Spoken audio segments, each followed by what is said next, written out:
இப்போ அவரே சொல்லப்போனால் நிறைய வீடியோக்கள் விட்டு ஆக்ரோஷம் பேசின ஒரு விஷயம் இருக்கு. நான் கடனாளியாக இருக்கேன், நான் வாடகை வீட்டில் இருக்கேன், சம்பாரிச்சது பூரா நான் இங்கே தான் கொடுத்தேன், நான் 40 லட்ச ரூபா அவர் தரதுக்கு வாய்ப்பு கிடையாது. மாதம் 3 லட்ச ரூபா ஜெயம் ரவி தருவார். அதை நீங்கள் வாங்கிக்கணும். பசங்களை பார்க்குறதுக்கு இந்த டிஸ்டர்பன்ஸும் பண்ணக்கூடாது, இந்த தடையிலும் வரக்கூடாது. அப்பாங்கிற முறையில் அவர் எப்போ வேணாலும் பார்க்கலாம், எப்போ வேணாலும் பேசலாம்.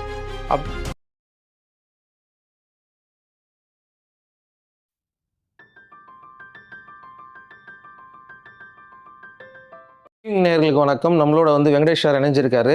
இப்போ ஜெயம் ரவி அவர்களுக்கு பார்த்தீங்கன்னா ஒரு முக்கியமான ஒரு தீர்ப்பு ஒன்று வந்திருக்கு. அந்த தீர்ப்பு தான் இன்னைக்கு பல இடங்களில் பேசிக்கிட்டு இருக்காங்க. என்ன மாதிரியான தீர்ப்பு வந்தது? ஸோ சேனலை பார்த்துட்டு இருக்க நீங்கள் நிறைய பேர் கேட்டிருக்கீங்க, சார் எனக்கு நோட்டிஃபிகேஷன் வர மாட்டேங்குது, நீங்கள் வீடியோ தினமும் போடுறீங்க, நிறைய நோட்டிஃபிகேஷன் வரலன்ற மாதிரிலாம் நிறைய கம்ப்ளைண்ட் வந்தது. ஸோ மறக்காமல் அந்த பெல் ஐக்கானை கிளிக் பண்ணிக்கங்க. கமெண்ட் செக்ஷனில் மறக்காமல் கமெண்ட் பண்ணுங்கள். ஃபஸ்ட்டு இந்த கோர்ட் தீர்ப்புக்கு முன்னாடி ஜெயம் ரவியுடைய அந்த ஒரு ஹிஸ்ட்ரி இருக்கு இல்லைங்களா, நான் அதுக்குள்ளே போகலான்னு நினைக்கிறேன். நான் நிறைய படங்கள் சூப்பர் டூப்பர் ஹிட் படம் கொடுத்தவர் இருக்காது. எது இவங்களுடைய மாமியார் சுஜாதா விஜயகுமாருடைய தயாரிப்பில் பண்ணாதுக்கு முன்னாடி பார்த்தீங்க அப்படின்னா எல்லாமே சூப்பர் டூப்பர் ஹிட் படங்கள். சன் ஆஃப் மகாலட்சுமிலாம் பார்த்தீங்கன்னா அவ்வளோ ஒரு அருமையான படம், ஏகப்பட்ட படம் கொடுத்தாரு. அவங்க அண்ணன் டைரக்ஷனில் பண்ணக்கூடிய தனி ஒருவன் சூப்பர் டூப்பர் ஹிட் கொடுத்தாரு. பட் ஒரு லிமிட்டுக்கு மேலே பார்க்கும்போது ஜெயம் ரவி வெளி ப்ரொடியூசர் பண்ணுறாரு, வெளியில் சம்பாதிக்கிறாங்க, ஜெயம் ரவிக்கு பணம் வருது. அப்போ இவரை வச்சு நம்ம தயாரித்தோம்னா நிறைய படம் தெரிஞ்சா நமக்கு நிறைய இன்கம் வரும் அப்படிங்கிற அந்த ஒரு பார்வை ஆர்த்தி அவர்களுக்கும் அவங்க அம்மா சுஜாதா அவர்களுக்கும் மாறுது. அவங்க ஒரு பேனர் வச்சுருக்காங்க. தொடர்ந்து நிறைய படங்கள் ஜெயம் ரவி கமிட் பண்ண வருவோம். பார்த்தீங்கன்னா அந்த படங்கள் எல்லாமே ஜெயம் ரவி வேறு ஷூட்டிங்லேயே வருது இருக்கும்போது அவரை பார்க்க முடியாத சூழ்நிலை மாறுது. அப்போ சுஜாதா அவர்கள் தான் அதை பார்க்க வேண்டிய சூழ்நிலை வரும்போது கதையை அவர்கிட்ட தான் சொல்லப்படுது. கதையை கேட்டு சில கதையில் பிடிக்கலன்றாங்க. இந்த பட்ஜெட்டில் வேணால் இவ்வளோ சம்பளம்னு சொல்லும்போது வந்தவர் எல்லாமே கொஞ்சம் அப்படியே பேக் அடிச்சு போகிற சூழ்நிலை வருது. அப்போ அந்த நேரத்தில் இவருடைய பேனர் ஆரம்பித்து ஜெயம் ரவியை வச்சு ஒரு 5-6 படங்கள் எடுக்கப்பட்டது. அப்போது அந்த படம் கூட பார்த்தீங்கன்னா இயக்குனர் சொல்லக்கூடிய கதை ஒன்று, பட்ஜெட் ஒன்று. அதையும் தவிர்த்து பட்ஜெட்டை குறைக்க சொல்கிறது, இந்த குவாலிட்டி கொடுக்க முடியாமல் அளவுக்கு கம்மி பட்ஜெட்டில் ஒரு படத்தை பண்ணி இதன் மூலமாக நிறைய பிஸ்னஸ் பண்ணி அந்த ஜெயம் ரவிக்கு மார்க்கெட் இருக்குது. இப்போ அதை வச்சு நிறைய பல கோடியில் சம்பாரிச்சுன்ற அந்த ஒரு தாட்டில் அவங்க பண்ணதான் ஒரு செய்தி அது. அப்போது ஜெயம் ரவியுடைய மற்ற படங்கள் கமிட் பண்ணதுலாம் பல காலதாமதமாக தான் செய்தி அவருக்கு வருது. அதுக்கு முன்னாடி இவங்ககிட்ட போய் அது ரிஜெக்ட் பண்ண விஷயங்கள் அது வந்தவர்கள் வேணாம்னு சொல்லிட்டு போயிடுறாங்க. அப்போ இவர்கள் எடுக்கப்படக்கூடிய படமாவது நல்லபடியாக இருக்குமான்னு தெரியல. பட்ஜெட்டை போடுறாங்க, ஜெயம் ரவிக்கு ஒரு பல கோடி ரெமினேஷனில் போடுறது, அந்த படம் கூட ஜெயம் ரவிக்கு போகலை. ஒட்டுமொத்தமாக ஜெயம் ரவியே ஒரு கருவியாக பயன்படுத்தி அவருடைய சொந்த பேனரில் தயாரிக்கப்பட்ட படங்கள் ஒரு 5-6 படங்கள் மேலே இருக்குது. எல்லாமே தோல்வி படங்களாக கொடுத்துட்டாங்க. அந்த தயாரிப்பின் ஒரு சுஜாதா விஜயகுமார் ஜெயம் ரவியை வச்சு தோல்வி படத்தை கொடுக்குறாங்க.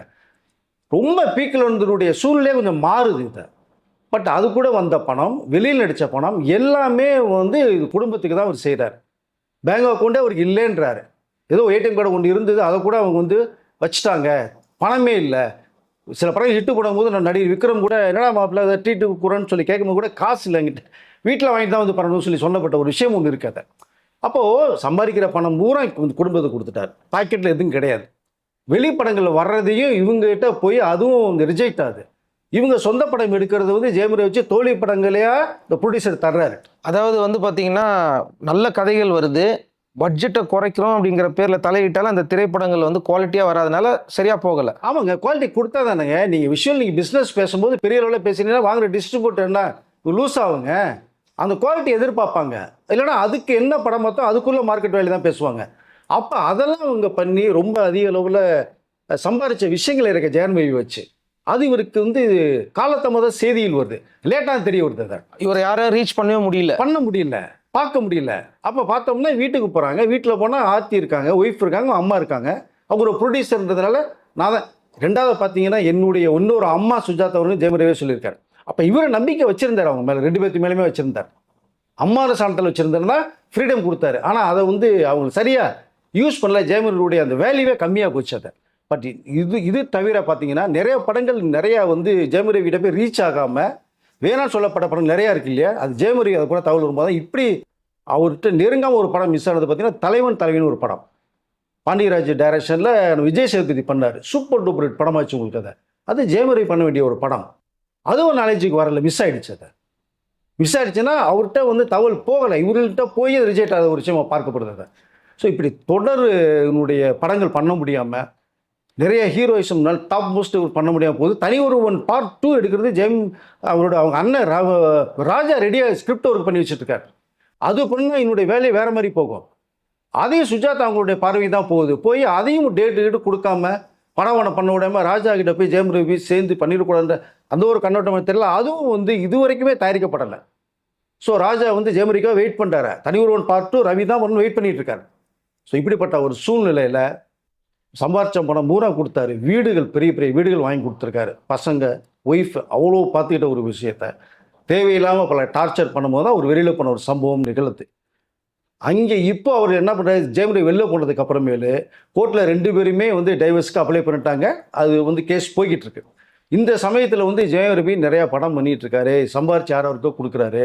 எங்களுக்கு பணம் வேணும்னு சொல்லி 40 லட்ச ரூபா மாதம் மாதம் தரணும் அப்படிங்கிற அளவுக்கு வந்து அமௌண்ட்டை கேட்டு ஒரு விஷயத்தை வந்து கோர்ட்டில் அவங்க ஃபைல் பண்ணுறாங்க. இது போய்கிட்டே இருக்குது. இப்போ நேற்று இதனுடைய விஷயம் ஒன்று வந்திருக்கு.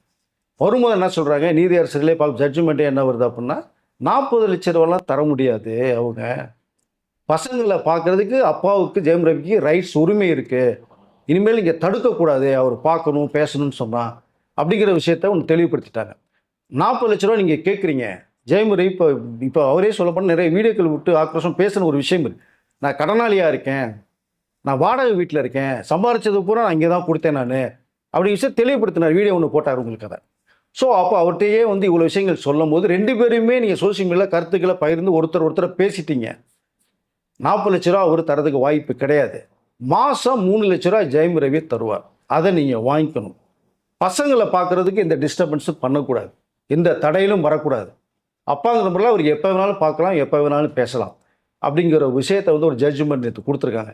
இது ஜெயம் ரவிட்ட நம்ம வந்த செய்தி பார்க்கும்போது இப்போ தானே கொஞ்சம் நிம்மதியாக இருக்குது, சந்தோஷமாக இருக்குது. 3 லட்ச ரூபாங்கிறது கூட எப்படியா பரட்டி கட்டி கொடுத்துருவார், கடன் வாங்கிட்டு கொடுத்துருவார். 40 லட்ச ரூபா ஒரு குடும்பத்துக்கு எதுக்குங்க மாதம் செலவுக்கு பண்ணணும்? அதுதாங்க பல பேருக்கு அதிர்ச்சி ஏற்படுத்தி. கோட்டீஸ்வரனுக்கே செலவு இருக்காதுங்க. மாதம் 40 லட்ச ரூபாங்கிறது வந்து ஒரு வீடே வாங்கலாம். வீடு வாங்குறதுக்கிட்டுங்க மிகப்பெரிய ஒரு கோட்டீஸ்வரர் இருக்காங்கல்ல, நீங்கள் 100 பேரை உட்காந்து சாப்பிட்டா கூட ஒரு வீட்டில் மாதம் 40 லட்ச ரூபா செலவாகுது. இவங்க 3 பேர் தான் இருக்காங்க, 2 பசங்க, ஒய்ஃப் ஆர்த்தி இருக்காங்க. 3 பேருக்கு 40 லட்ச ரூபானா இப்போ ஜெயம் ரவியை டார்கெட் பண்ணுறது மாதிரி, டென்ஷன் பண்ணுறது மாதிரி, அவரை டிப்ரெஷனில் போய் தள்ளணும். எப்படியாவது கோர்ட்டில் தான் நம்ம ஆர்டர் வாங்கிடுவோம், நம்ம இந்த சிம்பத்தியை கிரியேட் பண்ணி. அது ரொம்ப தவறுங்க. ஒரு மனுஷன் கஷ்டப்பட்டு உருவாக்கி சம்பாரித்த பணம் பூரா நான் வந்து என் குடும்பத்துக்கு தான் கொடுத்துருக்கின்றார். கொடுக்காம போய் சொல்ல மாட்டார் மனுஷன் அதை. ஸோ அதனால் இவ்வளோ வச்சுருக்கீங்க. உங்கள் பேரில் வீடு கொடுத்துருக்காரு, பெரிய பங்களா பேலஸ் மாதிரி இருக்குது. பசங்க வளர்ந்துட்டாங்க. திரும்பி 40 லட்சம் ரொம்ப நல்ல வேலை. ஜட்ஜ்மெண்ட் வந்து கரெக்டான ஒரு தீர்ப்பு வந்திருக்கு. ஜெயம் ரவி ரொம்ப ஹாப்பியாக இருக்கிறத வருது. 3 லட்ச ரூபாங்கிறது வந்து கண்டிப்பாக சாலிடான ஒரு அமௌண்ட்டு. அதுவும் தவறு கிடையாது, கொடுக்கறது வாய்ப்புகள் நிறைய. ஏற்கனவே அவங்களுக்கு ஃபீஸ் காசெல்லாம் கொடுத்துருக்கேன்னு வேற 25 lakhs வேற வந்து ஸ்கூல் ஃபீஸுக்கு நான் கொடுத்துட்ருக்கேன். மாமியாருக்கு மருத்துவ செலவுக்கு, டேப்லெட்டுக்கு மாதம் நான் வாங்கி கொடுத்துட்டு விஷயத்தையே அவர் சொல்கிறாரு. அதை அவர் பேசின வீடியோவே இருக்குது, நீ பார்த்தா தெரியும். அப்போது கடைசி வரைக்குமே ஒரு பாசத்தோடு இருந்த ஒரு ஜெயம் ரவியை நீங்கள் போட்டு டார்ச்சர் பண்ணி டென்ஷன் பண்ணி, ஒரு ஆம்பில் ஒரு நடிகர் ஷூட்டிங் போவார், நேரத்தில் 4 விஷயம் பேசுவார், ஷூட்டிங் முடிஞ்சோன்னா வீட்டுக்கு வர போகிறார். இதை போய் போட்டு குடைச்சல் கொடுத்துட்டே இருந்தால் எப்படி மனுஷன் நிம்மதியாக வாழ முடியும்? அதான் நான் படமே பண்ண மாட்டேன் இனிமேல், முடிவு தெரியாமல் சும்மா இருந்தால் கூட பரவாயில்ல அப்படின்னு இறுதி முடிவு எடுத்தார். அன்றைக்கி ஒரு ப்ரெஸ் மீட்டில் எல்லாம் வச்சு ரொம்ப அந்தளவுக்கு ஒரு எமோஷனலான ஜெயம் ரவியை நான் பார்த்ததே கிடையாது. அவ்வளோ அது வெடிச்சார்.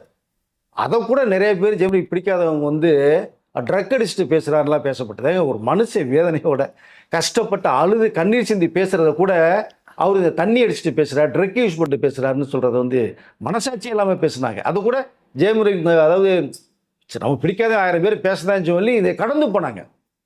இப்படிலாம் ஜெயம் ரவியை பேசணும்னு சொல்லப்பட்ட விஷயம் கூட இருக்காது. அதை சொல்லி இப்போ 2 பேர் சேர்ந்து வாழ்ந்தால் ரொம்ப சந்தோஷம் தான் நம்ம சொல்ல விரும்பணும். ஆனால் நமக்கு என்ன லாபம் இருக்குது, நஷ்டம் இருக்குது? ஒன்றுமே கிடையாது. பசங்க 2 பேர் இருக்காங்க. ஜெயம் ரவி பார்த்தோம்னா பழகின வரைக்குமே ஒரு பக்கா ஒரு ஜென்டில்மேன், எந்த கான்ட்ரவர்சிலையும் சிக்காது. எந்த ஒரு நடிகை ஜெயம் மேலே வந்து இப்படி ஒரு தப்பாக என்கிட்ட பேசியிருக்கா அப்படிங்கன்னு சொல்லுங்க பாப்பா, கிடையாது. அவர் ஒரு ஜெனியூனான ஒரு பெர்சன். அப்படிப்பட்டவர்கிட்டே நீங்கள் வந்து லைஃப்பை ட்ராவல் பண்ணி கொண்டு போக முடியலன்னா என்ன சொல்கிறது நம்ம இதை? ஸோ இப்போ தான் கஷ்டப்பட்டு 2 படங்கள் பண்ணி ஜீனின்னு ஒரு படம் பண்ணியிருக்காரு. கராத்தே பாப் ரிலீஸ் ஆச்சுன்னா வேறு லெவலில் போவார். ஒரு படத்தில் வில்லனா பண்ணி நான் யாருங்கிறத ப்ரூவ் பண்ணார். எந்த கேரக்டர் கொடுத்தாலுமே அசால்ட்டாக பண்ணக்கூடியவர். இனிமேல் படமே பண்ண மாட்டோம் தான் கார்த்திக்லாம் என்னடா சொல்கிறேன் வாடா ரவின்னு சொல்லி கூப்பிட்டு போய் பேசி அவருக்கு வந்து நாங்கள் இருக்கோம், பிரச்சனைலாம் அப்படி தான் இருக்கும் பார்த்துக்கலான்னு சொல்லி நிறைய விஷயங்கள் கொடுத்து இப்போ தான் இந்த படங்கள் கமிட் பண்ணுறாரு. இப்போ அப்புறம் மாலைலாம் போட்டு கோயிலுக்கெல்லாம் அனுப்பிச்சு விட்டாங்க அவரை. அது கொஞ்சம் ரொம்ப எமோஷனலாகி நம்ம வந்து, அதாவது ஒரு ஆன்மீகத்தை தேடி போகும்போது மனசு நிறைவுடுதுன்னு சொல்லி தான் அவர் வந்து இந்த சபரிமலைக்கு மாலை போட்ட விஷயங்கள் இருக்கு. அதுக்கப்புறம் அவர் அந்த நான் பசங்கள் இந்த வீடியோவை பார்க்கணும், நான் ரவி அப்பா இந்த சூழ்நிலை இருக்குன்னு தெரிஞ்சுக்கிட்டு தான் நான் பேசுகிறேன்னு சொன்னாங்க. பசங்க பார்த்து ரொம்ப ஃபீல் பண்ண விஷயங்கள் தகவல் வரும் தான் அவர் மாலையை போட்டு தன்னுடைய கோபத்தை கொஞ்சம் அடக்கி, சரி நான் பேசுகிறது வருத்தம் தெரிவிக்கிற விஷயத்தை கூட அவர் சொன்னார். வேற எந்த ஏதாவது ஒரு ஆம்பளை சொல்லுவாங்களா? சொல்ல மாட்டாங்க. அவர் சொன்னார். அப்போ உங்கள் மேலே இன்னும் அன்பு இருக்குது, ஆர்த்தி மேலே ஒரு அன்பு இருக்குது, பசங்க மேலே இருக்குது. அதை நீங்கள் ஒரு பயன்படுத்திக்கணும். பயன்படுத்தி நீங்கள் ஒரு நல்ல வழியில் கொண்டு போகணும். அவர் போனார்னா அவர் வந்து ஹீரோவை பண்ணுறதுக்கு நிறைய வாய்ப்புகள் இருக்குது. வில்லனா பண்ணோட தப்பில்லை. விஜய் சேது வில்லனா பண்ணலையா, திரும்பி ஹீரோ பண்ணலையா, கலந்து பண்ணலாம். நிறைய படங்கள் பண்ணுவார். ஸோ ஒரு நல்ல மனிதனுடைய வாழ்க்கையை நாசப்படுத்திடக்கூடாது. ப்ரொடக்ஷன் பண்ணிக்கிட்டு இருந்த கம்பெனியோட நிறைய படங்கள்லாம் ஸ்டார்ட் பண்ணாரு, அது கூட ஃபண்டு வரல அப்படிங்கிற மாதிரிலாம் நிறைய சொல்லி கடனாளி ஆகிட்டாருங்க. ஏற்கனவே இங்கே நிம்மதியாக குடும்பத்தில் இருந்தால் பிரச்சனை இல்லை, தேவையில்லாமல் ஒரு நட்பை உருவாக்குனார். அந்த நட்பின் மூலமாக பல கோடிகள் இழந்தார். ஏகப்பட்ட லாஸ் அவருக்கு. அது இந்த லாஸுக்கு யார் காரணம்? வீட்டில் இருந்தால் பாட்டு சும்மா தானே இருந்திருப்பார். அதை தேவையில்லாமல் சொல்லி வாழ்க்கையே நொந்து போய் தான் தேவையில்லாமல் போய் மாட்டினார். பட் அவங்க இப்போ பை சொல்லிட்டு போயிட்டாங்க. பல கோடியை லாஸ் ஆகிடுச்சு. ஒரு பேனர் ஆரம்பித்தார். அந்த பேனர் 2-3 படங்கள் பண்ணுறது மாதிரி வந்து அந்த படங்களையும் முதலீடு பண்ணி இறக்கிட்டார். கடனை வாங்கி இப்போ சுற்றியில் கடனாளியாக இருக்கார். வட்டி கட்டிடுற சூழ்நிலைக்கு தள்ளப்பட்டிருக்கார் ஜெயம் ரவி. அதுலேருந்து அவர் மீண்டு வரணும். மீண்டு வரணும்னா நீங்கள் தனியாக விட்டீங்க அப்படின்னா இன்னும் கஷ்டம் வர. அதனால் நடந்ததாகவே இருக்கட்டும். இப்போ ஆர்த்தி அவர்களும் பசங்க அவர்களும் போய் ஜெயம் ரவி நீங்கள் பேசுனீங்கன்னா திரும்பி குடும்பம் ஒன்று சேர்த்து வாய்ப்பு இருக்கும். நீங்கள் வேறு யாராவது பேச்செல்லாம் கேட்டுட்டு திரும்பி நீங்கள் ஜெயம் ரவியை டார்கெட் பண்ணீங்க அப்படின்னோம்னா அவருடைய நிலைமை மோசமாக போகும். ஒரு நல்ல நடிகரை, நல்ல மனிதனை வந்து இண்டஸ்ட்ரியும் குடும்பம் இழந்துடக்கூடாதுன்னு நான் சொல்லிக்கலாம் சார். Okay sir. இப்போ ரவிக்கு கிடைச்சிருக்க இந்த தீர்ப்பு வந்து கண்டிப்பாக அவர் வந்து ஓரளவுக்கு ப்ரீத்திங் ஸ்பேஸ் கொடுத்துருக்குன்னு சொல்லுவாங்கல்ல. என்ன நடக்கும், கோர்ட்டுக்கு போகணும், ஒரே டென்ஷன், இன்னைக்கு என்ன சொல்ல போகிறாங்க, அது என்ன சொல்ல போகிறாங்கன்ற அந்த டென்ஷன்லேருந்து கொஞ்சம் அவருக்கு அந்த ரிலீவ் கிடைச்சிருக்கும் நான் நினைக்கிறேன். கோர்ட்டு கூட மனசு வச்சுதானே 2 பேர் சம்மதம் இருந்தானே பேரில் டைவர்ஸ் கேட்டிருக்கேன், உடனே கோர்ட்டு கொடுத்துரும்ல. ஏன் கொடுக்கல? டைம் கொஞ்சம் வெயிட் பண்ணுவான். பிரச்சனை அப்படி தான் இருக்கும். நாளடைவில் போக போக போக இவர் ஒரு சோகத்தையும் அவங்க ஒரு சோகத்தையும் இதையும் சந்திச்சாங்கன்னா அப்பா நமக்கு இந்த லைஃப் வேணும்னு முடிவு பண்ணுவாங்கன்னா கோர்ட்டு நினைக்கும். அதனால கோர்ட்டு வெயிட் பண்ணுது இன்ன வரைக்குமே. நீங்கள் ஒன்று சேருங்கிற ஒரு வாய்ப்பை தருது கோர்ட்டு. இல்லைன்னா ஒரு செகண்டில் கொடுத்துட்டு போயிட்டே இருப்பாங்க. 2 பேரும் சம்மதம்னா தேவையில்லைங்க, டக்கு டைவர்ஸ் கொடுத்துட்டு போயிடுவாங்க. பட் ஒரு கோர்ட்டே விரும்பலை அதை. அப்போ நீ 2 பேரும் சேர்ந்து வாழணும் விரும்புகிற போது நம்மளும் அதை தான் சொல்லிக்கிறோம். நடந்தது முடிஞ்சதாக இருக்கட்டும், கதம் போட்டோம். இனி நடக்க போகிறது நல்லதாக இருக்கட்டும். ஜெயம் ரவியை கூப்பிடுங்க, நீங்கள் பேசுங்க. பசங்க இருக்காங்க. நல்ல ஒரு நடிகரை வந்து நம்ம இண்டஸ்ட்ரி இழந்துடக்கூடாது. நல்ல ஒரு கணவனை நீங்கள் இழந்துடக்கூடாது. ஒரு அப்பாவை பசங்க இழந்துடக்கூடாது. நல்லபடியாக வாழ்க்கையை வழங்க சிறப்பாக இருக்குன்னு தான் நான் சொல்லிக்க விரும்புகிறேன். இனி அவங்க தான் முடிவு பண்ணணும். Okay sir. இப்போ ரவிக்கு வந்து இவர் டேக் ஓவர் தான் பண்ணார், வேல்ஸ் தான் கொஞ்சம் அவரை டேக் ஓவர் பண்ணார் அப்படின்லாம். எஸ். ரொம்ப கஷ்டத்தில் இருக்கும்போது நண்பர்கள் இந்த கை கொடுப்பாங்க. ஒரு பக்கம் கார்த்திக் கை கொடுத்தாரு, சில பேர் பேசுனாங்க. ஃபினான்ஷியலாக கொஞ்சம் உதவி பண்ணி ஐஸ்வர்யா கணேஷ் அவர்கள் கொஞ்சம் லிஃப்ட் கொடுத்துருக்காங்க. ஏன்னா ஜீனின்னு ஒரு படம் வந்து பண்ணிகிட்டு இருக்காங்க. வேறு படம் முடிஞ்சு பிரமாதம் வந்திருக்கு. அதில் அப்புறம் எவ்வளோ செலவுகள் ஐஸ்வர்யா கணேஷ் அவர்கள் நிறைய பேருக்கு பண்ணிகிட்டு இருக்காங்க.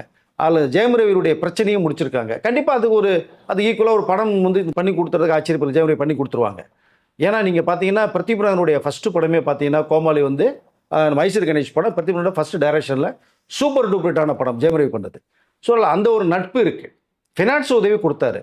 மீண்டும் ஒரு படம் பண்ணி கொடுத்தாங்கன்னா வரும். அந்த பேனரில் இந்த படம் சக்ஸஸ் ஆகுதுன்னா இன்னும் வேற லெவலுக்கு போவார்.